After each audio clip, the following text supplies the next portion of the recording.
All right, so here's the deal. I bought that mill because the price of lumber is so much money and I want to be able to build the cabin and such like that. Problem is, in order for me to put a flat area, I need wood, I need something to basically level out. So I've got these concrete blocks and some bags of it. Definitely not going to be the permanent structure, but I want to try and get the thing set up. Here's my thought process anyway. I want to get the thing set up so I can mill some wood so that I can build the structure for the actual mill itself. But I'm going to try and use these pallets, screw them together, or attempt to screw them together, and come up with a somewhat of a level base to start with. And then I'm going to break into this giant box here and see what's in there.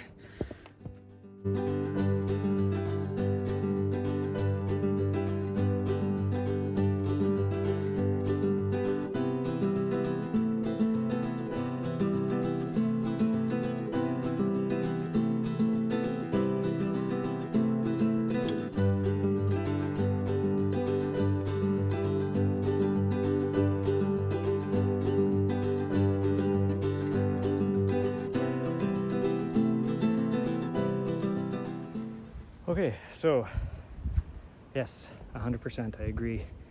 This will not stay. The frost is going to move it all over the place, but it's pretty level.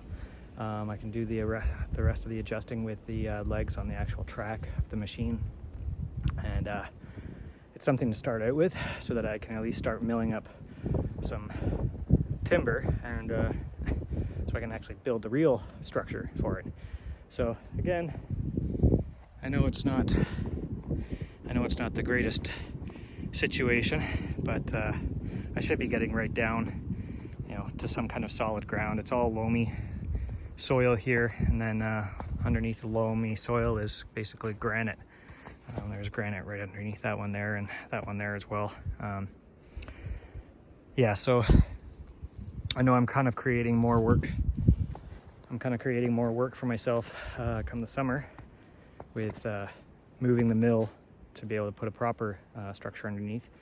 But again, I need lumber, so I'm about to start paying $5 a 2x4 or whatever the price is right now. It's redonkulous. So anyway, I think I'm gonna break into this box. It's about 3 o'clock now. I still got a couple hours of sunlight. So did I get that present from a sibling? I know I didn't, but my kids did this to each other, where they'd wrap it, then they'd wrap it again, then they'd wrap it in another box, then in another box, then in another box. So you have to go through like 5 different boxes just to get to one thing. That's how this is. So I've taken off the first layer of Christmas wrapping paper, and it's all enclosed in this metal, and then more cardboard around, which is fine. It's for protection, obviously. That's a good reason. I like the fact that they put the steel cage around it to keep everything kind of together. I see a lot of people, they use this as a workbench later on, so I'm hoping that I can kind of do the same thing. It's not like it's incredibly amazing metal, but something at least anyway. So let's continue unraveling.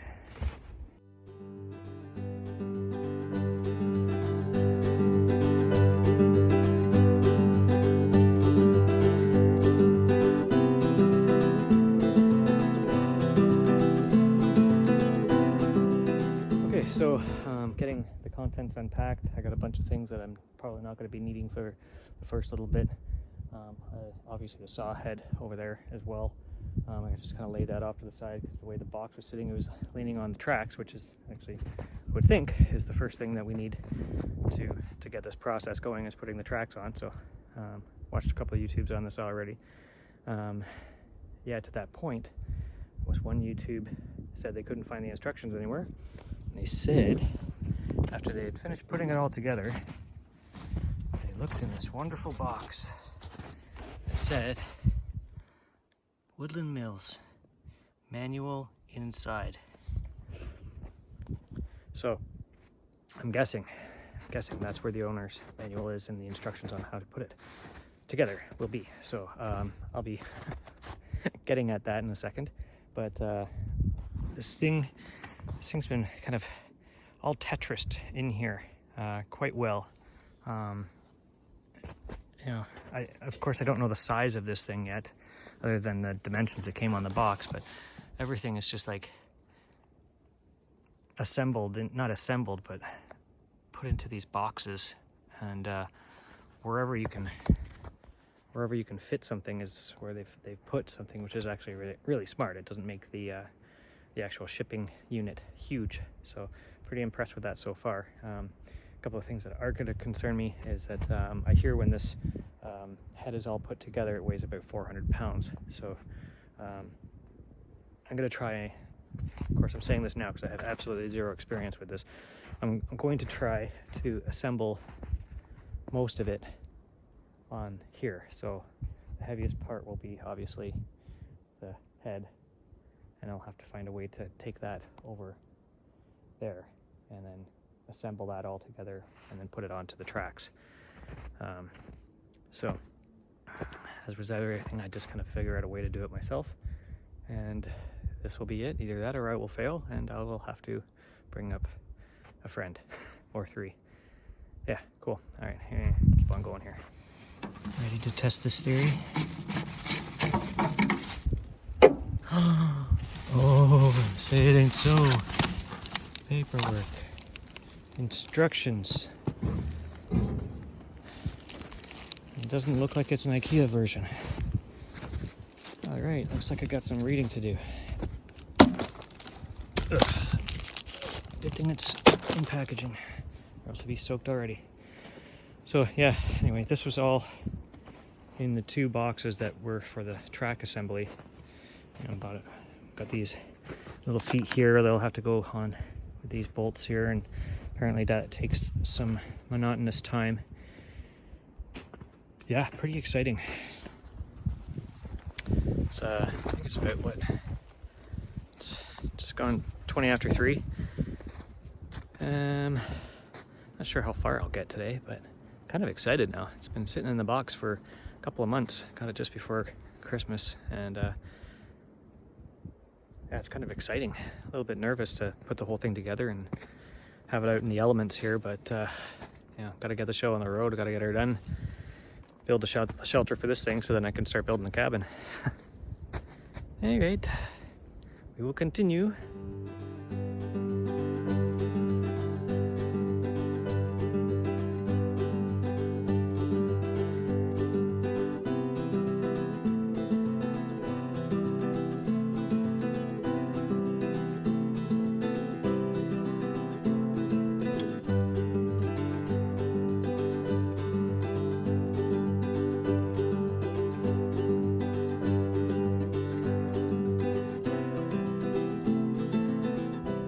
Okay, so having tools that are just not the right size, had to succumb to a crescent wrench and a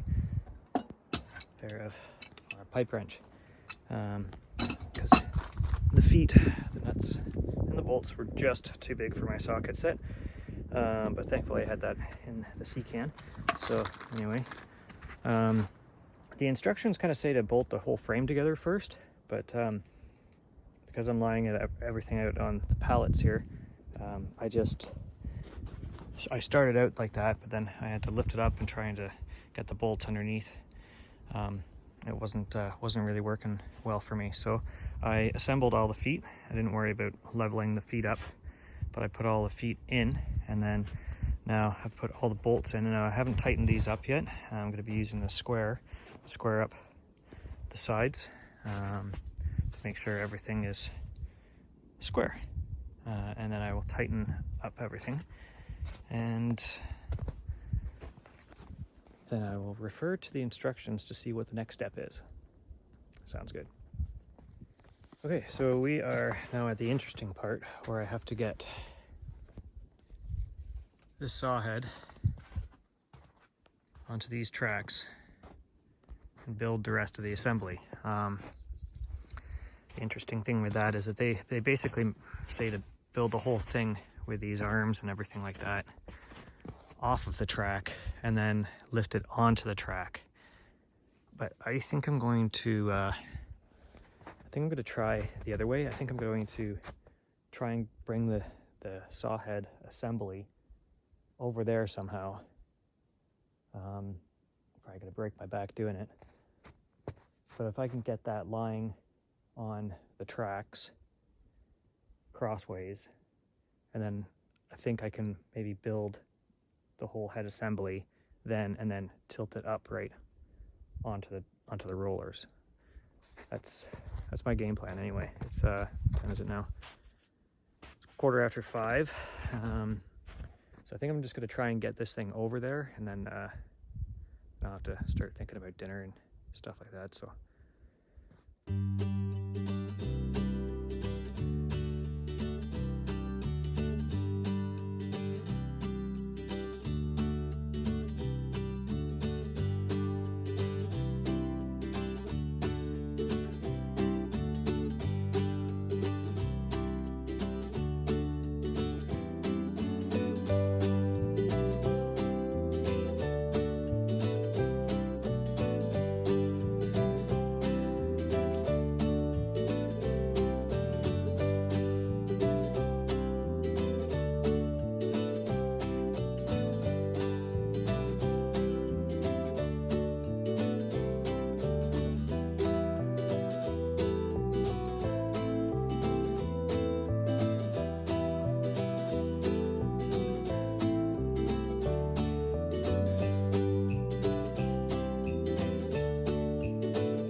All right, so that was incredibly time-consuming and heavy. I'm not sure just how much this weighs, but it's probably got to be about 200 pounds anyway. So I used the roof, or the top piece of that crate. It's kind of like a slid it along the snow. I can't even speak right now. And then propped it up. And now I'm putting in these posts, and then the wheel assembly will go onto each of those posts right there. And then I'll basically just try and tip it up magically just like that. I wanted to have the sawdust. I didn't know the actual arrangement of how this saw was. There's, you know, an exhaust, I guess you could say, for all of the sawdust. So I didn't want the sawdust to be here because I need this path for walking back and forth. And so I wanted that back there for all the sawdust. It's not really the best place for the sawdust to go either, just because, you know, getting rid of the sawdust later on. But anyway, that's resulted in the motor and the saw head sitting here. So I'm probably just going to dig down here tomorrow and put some temporary supports up there just to support this.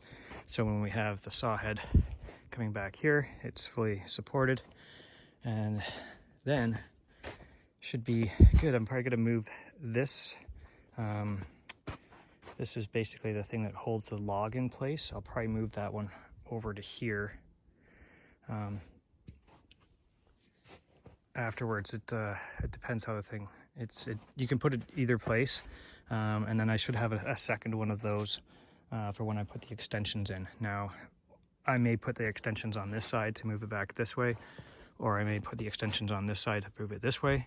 I don't quite know as of yet, mainly because I think I'm only going to be sawing 12 foot. This is the maximum I can do is 12 foot with this setup right now. With my extensions, my track extensions, I can make that to 16, and that's what I intended for most of those big logs back there for the cabin. But I think for now, the pieces that I'm going to be milling up will be strictly for shelter for this thing. So I don't think I'll need anything longer than 12 feet, or if I do, then too bad. I'm going to have to make do with what I got. But it is probably 5:55. Sun is going down. I got a mess to clean up here, make sure nothing flies away in the middle of the night. I'll probably put the tarp over top of the saw And then head back to the sea can, get the fire going, and think about something for dinner. So, man, that was a lot of work to get that up there, but I'm glad I got it up there. I honestly didn't know if it would work or not, so. All right, tomorrow is another day. Gotta have an early start because apparently the sun is going to be shining until about 1 o'clock, and that's when the rain is supposed to start. So I want to get a lot of work done prior to. It would be really cool if I can get this thing actually running and do a little initial saw, like a live edge piece or something like that. Charcuterie boards, bring it back to the family. Okay, that's it, just babbling on. So see you tomorrow or tonight if dinner is exciting.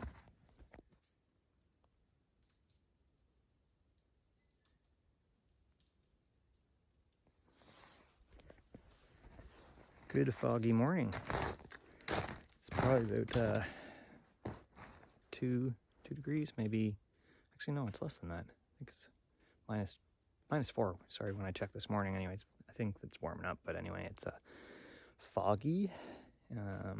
Rain's supposed to come at around 1 o'clock. It's now probably about 8 o'clock, 7:30, 8 o'clock.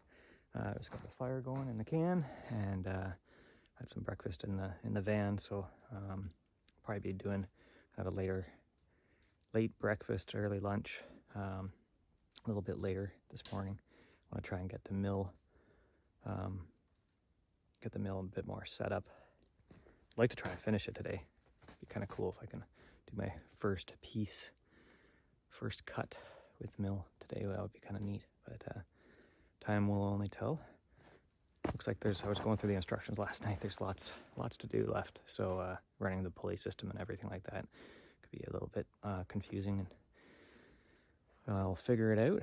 But the main thing is I got the saw head on the track, so that's hard part over-ish. I'm sure there'll be lots of hard other parts, but like tipping the thing up on the rollers. So anyway, just gotta get this fire going a bit more and then head up to the mill.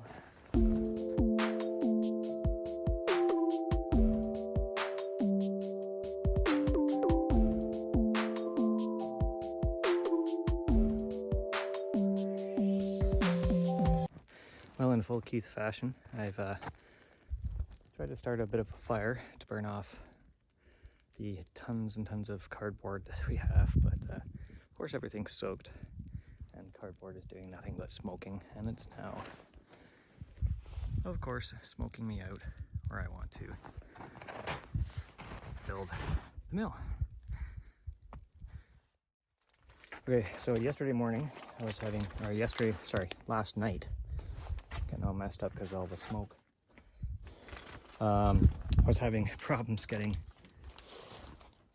the rails through the bushings here. Ended up having to loosen these off and push that through, and then just goes to show you how much fatigue can play, because I went through the instructions I don't know how many times, but for some reason I missed a key important factor that comes with these special little red things, and these go in the end tube right there, and because of their angle on the 45-degree angle, or whatever angle that is, it helps push it through the bushings. Then you take them off afterwards. So I fought with that thing for probably about a half an hour getting both of these in. Ended up cracking one of the plastic pieces on the top of the one rail with the hammer, because like an idiot I hit it with the hammer. But anyway, lots of idiot moments so far. Hopefully they just stop and I can become a genius and this thing will just magically pop together. All right, what's next? Right, these guys go on there.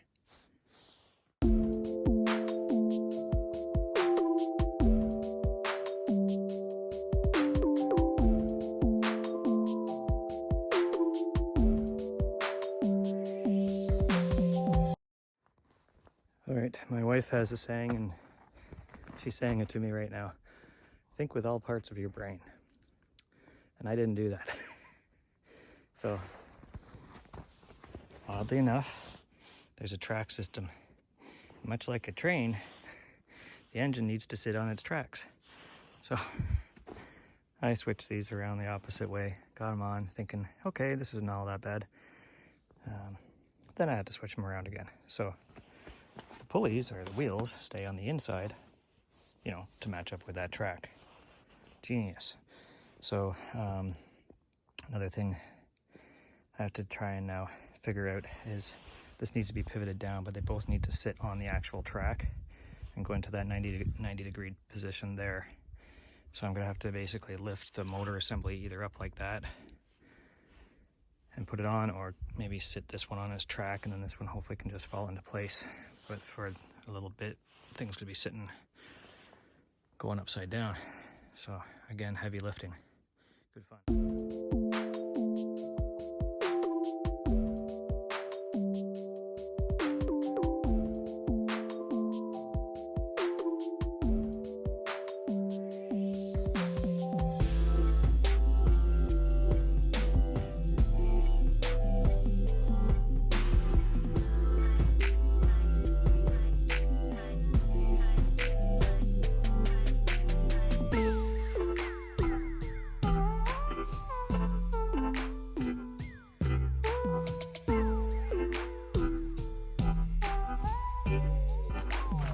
Okay, so that was probably one of the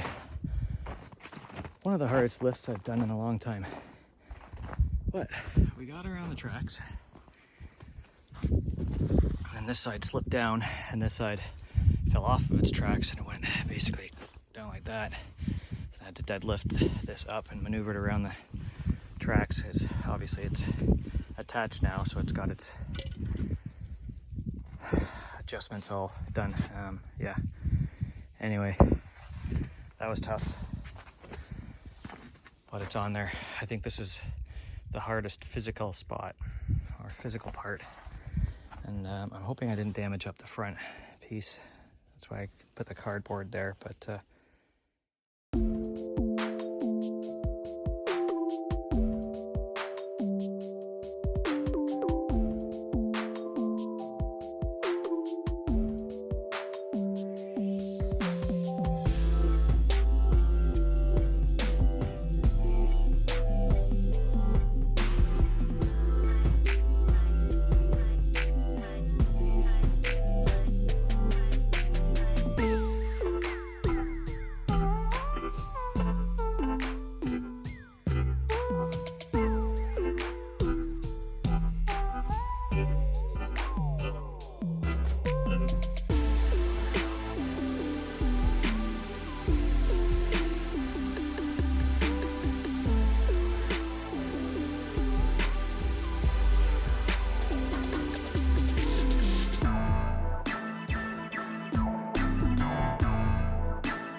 okay, so we're getting there. A couple of things. The cables were looked confusing on paper, but actually when I got to it, it was quite easy. Just put that one above, and then that one goes on the lower section, and that one does the exact same thing and then comes around on this side here. I haven't lifted it or anything like that as of yet, but this was my new pain in the butt. It's got these very small little washers. So there's 6 of them. There's one that goes there, and then one that goes on the opposite side right there. That's fine. This plate sits flat along this bar right here. But where it got really tricky, especially when my hands are numb, was this bolt here. This is the longer of the 2 bolts. There's a washer there, and there's a washer on the inside right there. Then you got to get another washer on the inside right where am I? Right in there. There's a washer in there, and then you got another washer on the outside, which is fine, and then put it all together. So I'm pretty sure that's the way that it's supposed to be done. Seems like I've got a bit of excess cable, but I'm thinking that it's gonna go somewhere. I'll tighten everything up and set the throttle now. Might get this thing running today. Okay, so I think I'm done. Just gonna put some oil in it, gas, and now the wind just picks up, so what happens. And this tree, maybe that'll sound better, who knows. Yeah, so gonna throw my maiden log on there and give her a slice, see how she goes. Great. See if she starts.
Cut.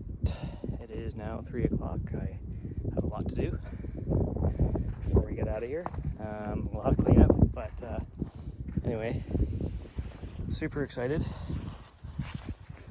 Just cut up these really small pieces. Basically, I'm just going to use them underneath to support these legs for now, so I can have the legs to screw in. Just put it underneath the pallet. I will do that next weekend, and then hopefully start getting into some real logs.